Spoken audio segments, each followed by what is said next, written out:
advocate the constant destruction and recreation of companies to remain competitive. They argue that successful companies are those that are as dynamic as the market itself. Foster wrote in an earlier book that during periods of technological discontinuities, attackers rather than defenders have the economic advantage. This is the situation we see so often today, where new entrants deploy new technologies to disrupt established markets. Legacy players are left facing the moment of clarity we described above. High-performing salespeople often naturally figure out the right things to do in times of disruption, or because they are so skilled, they can get by for longer by ignoring the need for change. Low performers often become victims in times of change, blaming bad leadership, misguided efforts by other departments, and irrational customer demands.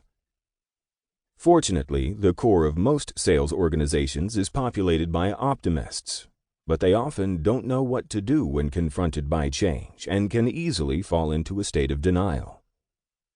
Who is responsible for staying ahead of the market? Maybe it's the R&D folks. Maybe it should be owned by marketing and product development. You can argue that it's the CEO's responsibility. But here's one thing that is true. The chief sales officer who takes responsibility for staying ahead of marketplace changes rather than becoming a victim of them is the CSO who will likely become a CEO. That sinking feeling. The need for sales transformation is presenting itself in different ways to people, depending on their roles. Here is how the world looks today to 3 real sales professionals we have met. Names and identifying details have been changed. The Lost Edge. Jack has been selling for over 20 years. He has spent most of his career at 2 companies and has been successful at both.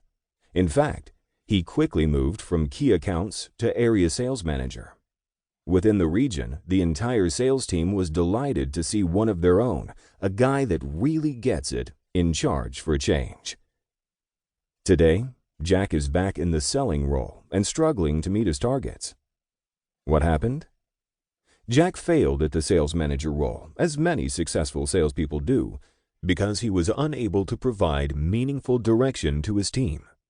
He had good intentions, but he tried to get others to sell the way he had, which was somewhat unique given his particular personality and experiences. For a while, he was seen as a good manager because the person he replaced was not suited to the role.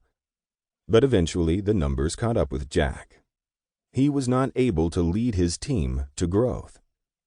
Jack was discouraged by the chain of events, and, as we noted earlier, he is back as a salesperson and struggling. Is it because he's been depressed by his recent experiences? Perhaps. But more likely, Jack's failure at sales management and difficulty selling today is a result of falling out of sync with the changing marketplace. Jack, like many other salespeople today, is feeling that he has lost his edge. The activities and behaviors that once worked for him no longer get results. He is questioning whether he can be successful again. Back to basics. Joan is a sales manager. Her sales team, which is very experienced, has shown some improvement recently, but really it has continued to struggle since the global financial crisis many years ago. There has been very slight growth, but it has often come at the expense of margins. Customers of Joan's company, which we will call All-Star, have shown an increased resistance to All-Star's pricing model. These customers are less interested than they once were in paying a premium, particularly given that newer competitors have similar offerings at lower prices. Joan feels that the market has not really changed. She believes her team has become complacent and even lazy. In response, she has pushed harder to drive and measure specific sales activities.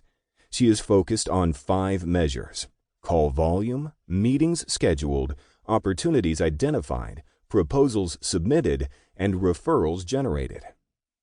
While this has had some positive impact on sales, it has also added a lot of noise to the CRM.